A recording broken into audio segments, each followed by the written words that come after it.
Hello and welcome to the Success Showcase. I'm your host, Eric Lopkin from the Modern Observer Group.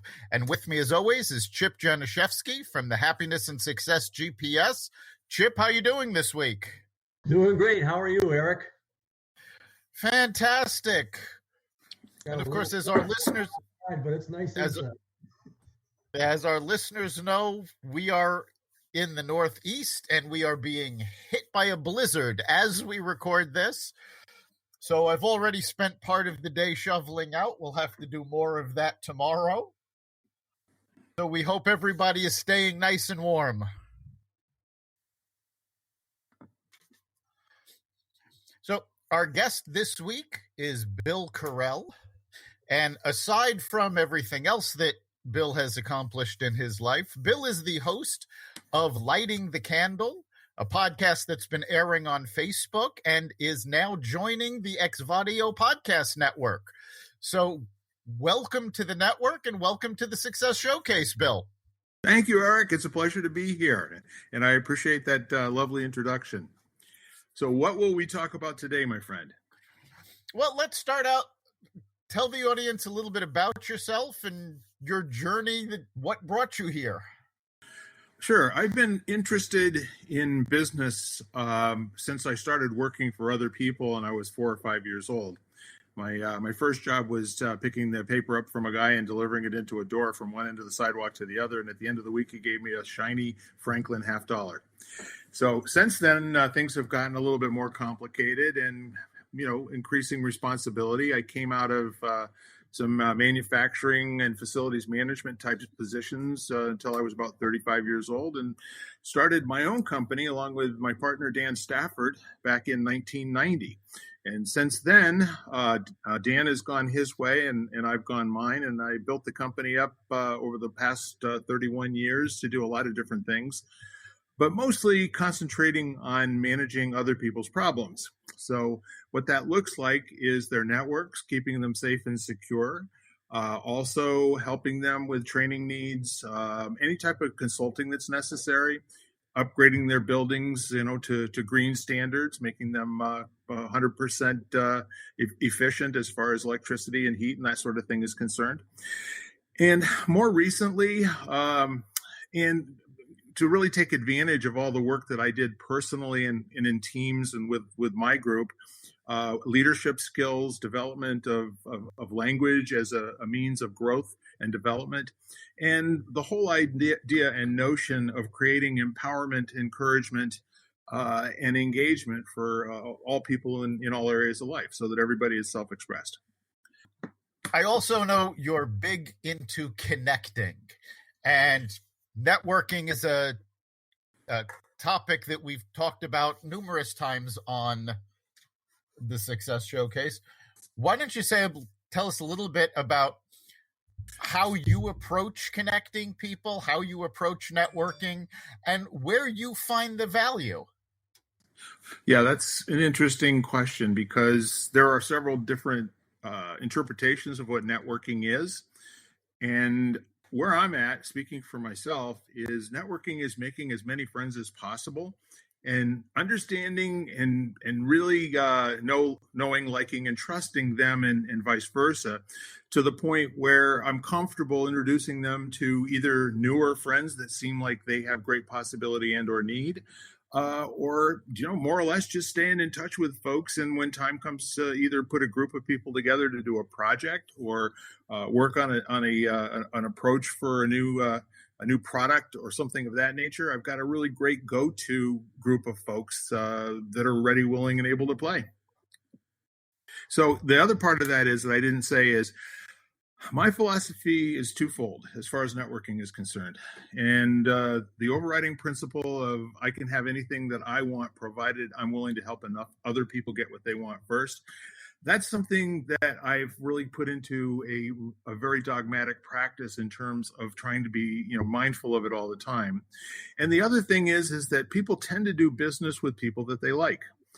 That said, if you're in a situation and making friends and getting to know each other over a long period of time, these are long-term relationships. They're not one and done sort of a thing. I get a transaction from you, I give you $1 for finding me a lead, and hopefully I'll see you again one of these days. There are people that we're going to have that kind of a relationship with, but most of the folks that I'm looking for want to go to a deeper level. They really want to find out how we combine with each other as far as our talent, skills, and the types of things that we're interested in, who we want as our ideal clients. And that said, after being in business, both for myself and for other people, now going on to pretty darn close to 50 years, it's nice. It's really nice to be able to communicate with these folks on social media and stay in touch with them in other networking spheres as well. Yeah, networking is a really unbelievable way to just run your life. The bottom line is, my definition is, it's just the process of developing win-win relationships. Most people, when they join a network and they're coming in for a business saying, go sell, go sell, go sell, they're coming to a meeting looking at prospects there. But the bottom line is, people don't bring shopping carts to go to networking meetings. And as you're saying, it's all about developing these win-win relationships. And the nice thing about that is, everybody knows an average of 200 people.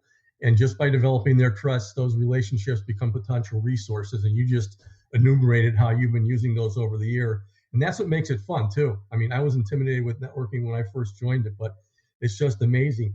Now that we're in COVID, though, the face-to-face meetings have gone away. However, we're doing a whole lot of Zooming. Can you shed a little light on your read as far as where networking is now and where we're moving towards the new normal?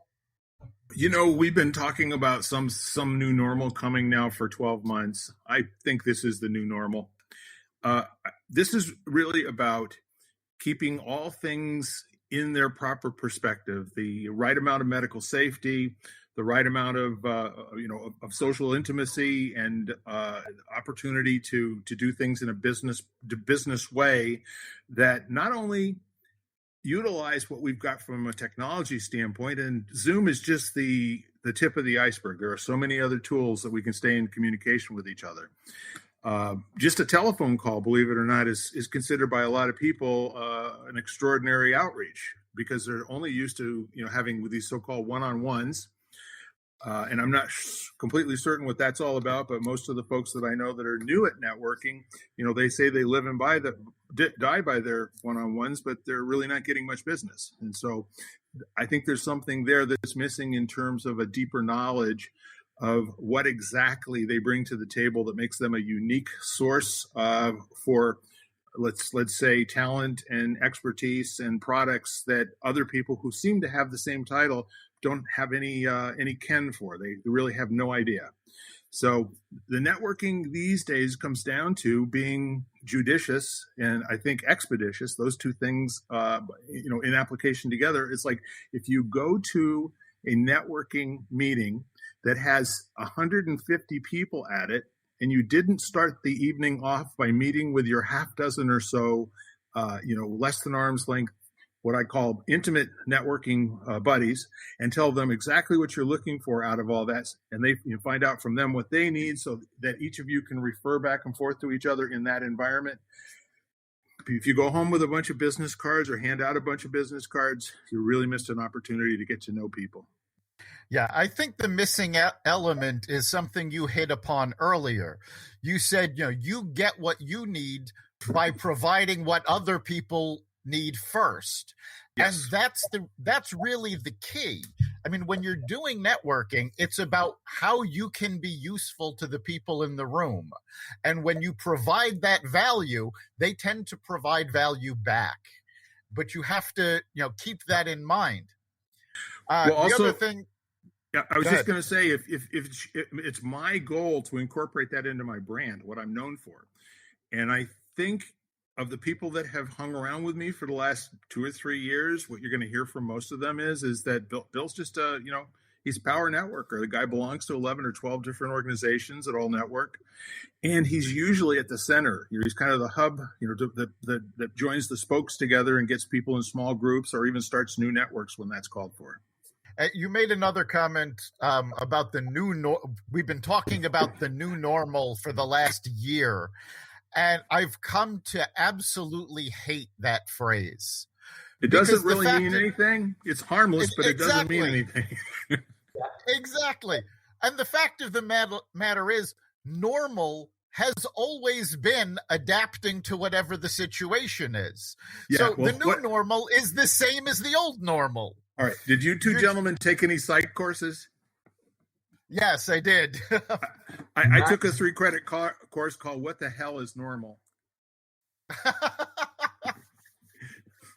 So the point is that normal is kind of an economic, other things equal description of what normal people would do or would be expected and customary and ordinary given a certain set of circumstances, which the world almost never, operates in that fashion. You got to get out of bed every single day playing heads up ball. Exactly. The world is always changing. We have to adapt to what those changes are and hopefully figure out how to take advantage of those changes to benefit not just ourselves, but everybody around us. Sure. And Chip, there's nothing personal coming at you for using that term. The whole idea is that we all live in the world of cliches. Me especially. We have to say things that relate to other people very quickly in order to get their attention and keep it or get into a more deep discussion. Like, what do you mean by that? As once you said what you said, then Eric and I had an opportunity, to bat the ball back and forth across the net another couple of times with no intention of diminishing you or anybody else that uses that term. No, it's funny because you're right. I mean, I do kind of let things flow out of my mouth from time to time. And yet here I am, my brand name is the Happiness Success GPS. And I talk about every single present moment being an opportunity to do something new. And every single present moment is different. So it talks about change. And, you talked about positive mindset. When I teach positive mindset development, I talk about number one, that's a choice. I talk about number two, and this is what networkers need to be too. Unconditional givers, because what goes around comes around. Number three is really realizing that the person in the mirror is 100% in control of yourself. And then number four, finding your passion and purpose. But when I talk networking, it's really, really important to do your preparation. So what is your value added? Just like you were saying, what do you bring to the table that way? Identify people that you need to meet with. I mean, your commercial is all about developing resources and walking away, whether it used to be physical coffee dates, but now it's Zooms and phone calls and so on and so forth. But you have to go in there with a plan, just like you're talking about. And once you do that, basically what you are is a resource for everybody. If anybody wants to meet somebody, they know they can call Bill because and have trusting relationships with a whole lot of people. And once you get that reputation, the magic happens and people just gravitate to you, which has happened for a long time.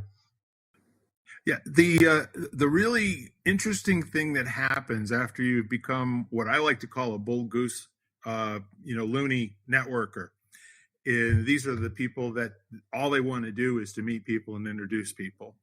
And if they're really smart about it, then what they're doing is they're creating value in every introduction. They're not just, introducing for the sake of introducing. And how this really starts to manifest itself over time as it goes beyond the small groups and the small dates and everything, it goes on to creating teams for collaboration, for doing events together, for co-sponsoring and co-branding different types of things that go on in the world, things they would do anyway, but why not share, share the juice and share the energy and share the wealth with a half a dozen other people. And so inside of the COVID culture as it is right now, the challenge is to create these opportunities. One of the things we did this summer was to get a half a dozen people together and work on PowerPoint presentations and just short 6-minute talks on something that they have that's very valuable that other people would want to listen to. So, for example, insurance guy is going to be talking about how you get a proper review from somebody on an annual basis to make sure that everything that's going on in your business is adequately covered, et cetera, et cetera. Yeah, educational presentations like that are always useful. And I think more and more people are finding them because they're now virtual. They're looking for events outside of their immediate area, where when networking was live, they'd go, well, okay, I want to travel, no more than 15 minutes to get to an event. Now they're looking at things around the country, around the world, and they're really starting to expand their horizons. That's true. And the interesting part of it is, I mean, there's always a silver lining, isn't there? And the interesting thing here is that we all got to see up close and personal what we didn't know about the ease of this medium. And quite frankly, the power of it is so much greater than social media. So if you start to build out a way to attract people, it works for networking. It actually works for finding out who's interested in your products and services. But the whole idea of doing ads that come back to like a lead pages sort of a thing that gives them information to go to sign up for an event. And the other thing I find too, I feel that people are much more likely to be willing to see value in the time spent on Zoom or I use Ring Central if they think it's an event and they don't think it's just a standard meeting. There's this, I hear it, like I went to a meeting with those people last month. I didn't get anything out of it. Well, that's very interesting, But if you come to an event, you never know who's going to be there, and you're going to possibly listen to people in a slightly different way. That's true. And unfortunately, I've heard comments like that before. I was once told by somebody, networking doesn't work. I went to a networking meeting once and nothing happened, so I never went back. Well, that just shows a fundamental misunderstanding of what networking is. Yes. When you're building relationships, it doesn't happen all at once. You meet people, then you go to a one-on-one, grab a cup of coffee virtually in these days. But it's about building long-term relationships and talking on a regular basis so that you're top of mind and you're also helping people out. Yeah. I mean, I know I've talked about this, previously. There are many times I get a ton of newsletters in my inbox, and I'm sure most people do. And periodically I'll see an article and I'll go, oh, I know who would benefit from seeing this. And I'll forward it to them with a quick note saying, saw this article, thought you'd be interested. How's everything going? Yeah. And it's that sort of thing that, that's what I do to sort of stay top of mind and keep relationships moving forward. But the key is to keep the relationship moving forward. It's not just seeing somebody once and expecting something to happen. It's true. And the other part of it is, if you were an athlete, there would be a whole lot of preparation that you would do prior to game time. And what I find with a lot of small business owners is they have no idea what to do with their downtime. Their downtime is to relax and to, play video games and maybe, spend a little bit of time talking to family and what have you. And the uptime is showing up for a meeting, maybe getting there 5 to 10 minutes late. When they actually get into the meeting, when it's time for them to speak, they're unprepared for it. They do a lot of ums and ahs and all the rest. It doesn't make them a bad person, but you have to consider that not only is your service valuable, but your level of likability, trustworthiness, and professionalism is quite valuable too. So I'll give you a little anecdotal story. When I lived in Denver, my uncle used to come and pick the 3 boys of us up. I was the oldest and I was 5 years old. And we would go down to this lake where they had swans and ducks. And the first time that we went, my Uncle Bud said, call out to those swans and ducks, see if you can talk them into coming over here. Well, we did that. And so the next time he dropped us off at home and he said, from now on, every time your mom finishes up a loaf of bread, take those ends and, the crusts and put them in the bag and put them in the bottom drawer of your stove. And the next time I pick you up, bring them along. We had no idea what he was talking about. The next time we got there, he said, go ahead and call those swans over. And he said, how's that going? And they're not coming. Okay, so do me a favor, tear off a little hunk of that bread and throw it in the water. Holy mackerel. Have you ever seen 5 or 6 birds swim to the same spot all at the same time? So it's the same sort of an approach. If you know what swans are looking for and they want bread, you need to find out the folks that are going to be your powerful network referral partners and bring that with you and be able to bring value to every get together. Yeah, it's about the people. It's not about the sales. And you talked about the preparation side of things, and that's so important because basically what you need to do is you need to be able to provide the resources or do something yourself for people when they need or want something, and you never know when that's going to happen. So it is all about the relationships, and people are interested in you and not what you do.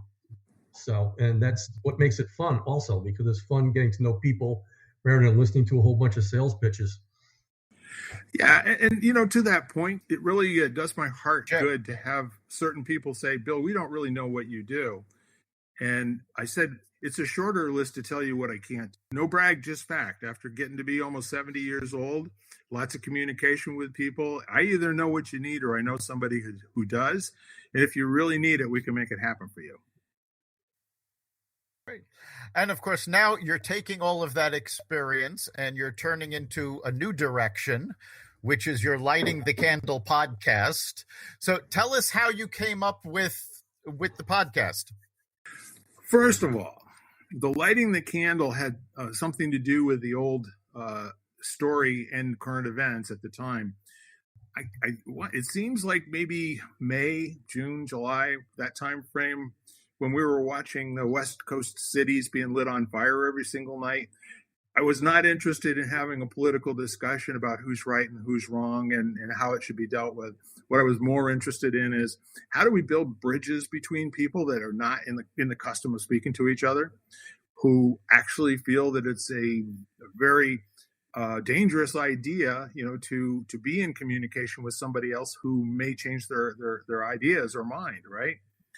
And so what do you do to, the story being it's better to light one candle than it is to curse the darkness, right? So I called up 3 or 4 of my friends and I said, hey, I want to have some conversations that are all about empowerment. Doesn't matter who's listening to it. Let's just see if there is some way for us to have a conversation that other people would consider inspirational in their lives, and also at some point be willing to give us some feedback on and join in on the conversation. Maybe we'll do a podcast. So that's kind of how it got started. If people are showing up in the streets, throwing rocks and bricks at each other and shooting rubber bullets and lighting buildings on fire, I'd say there's something amiss in their communications. So that's what we're working on. Language. We're working on the ability to build bridges, the ability to understand what your own capacities are, or to be able to separate what you know in your heart is your reason for being on this earth, and not just buying into somebody else's agenda for you. I absolutely love that, because I have been inundated with posts on social media of people saying, well, if you don't agree with my viewpoint, just unfriend me. And it's like, no, you do not shut conversation down.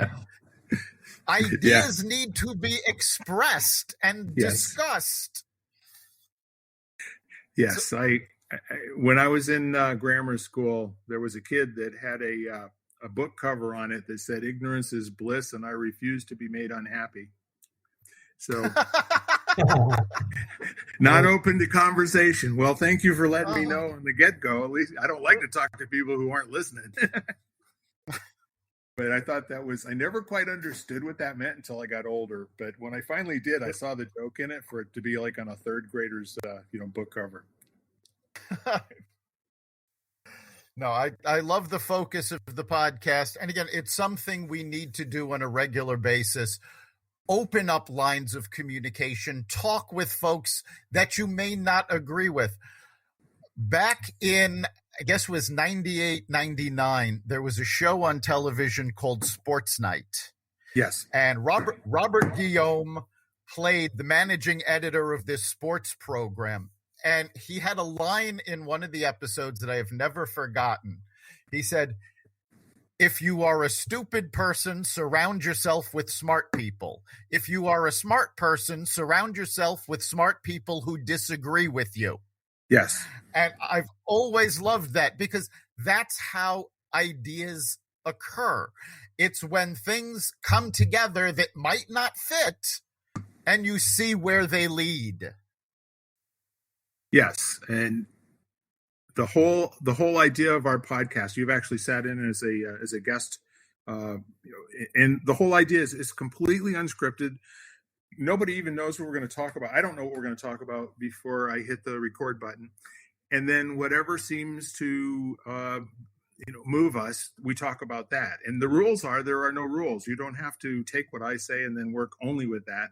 But let's just see what the inspiration is and what your experience and how that comes out.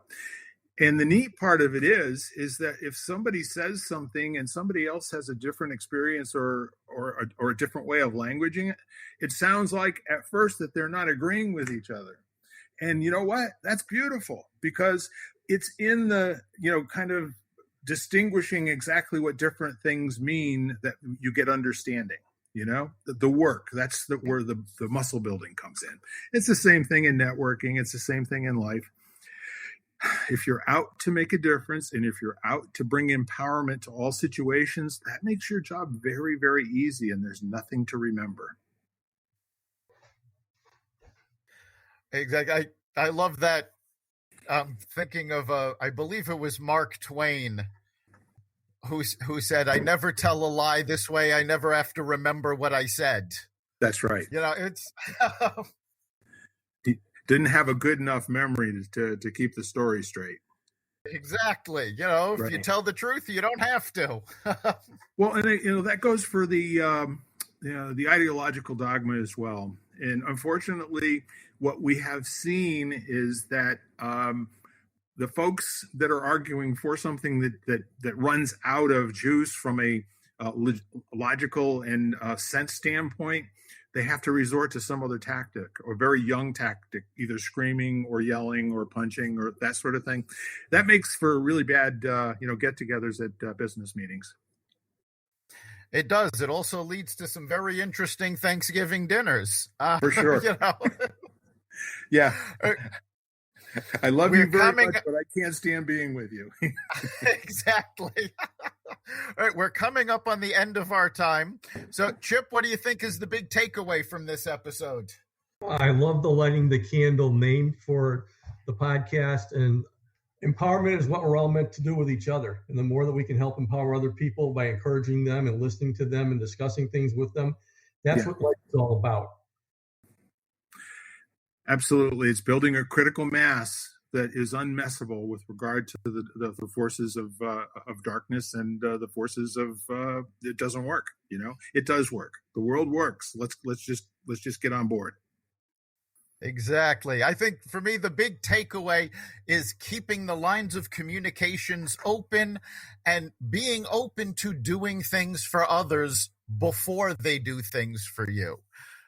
It tends to work out in the end as the best thing for everybody. Yes. And of course, as I mentioned earlier, Lighting the Candle is joining the Xvadio Podcast Network. So over the next few weeks, you'll be able to listen to that podcast everywhere where the Xvadio Network is. And of course, for now, you've been listening to the Success Showcase. You can catch us every week at xvadio.com/podcasts. Lighting the Candle will be joining us there, as well as on all of our platforms: Apple Podcasts, Google Play, Spotify, iHeartRadio, Stitcher, and wherever you find podcasts. Remember, make this your best week ever and make next week even better. We'll see you then.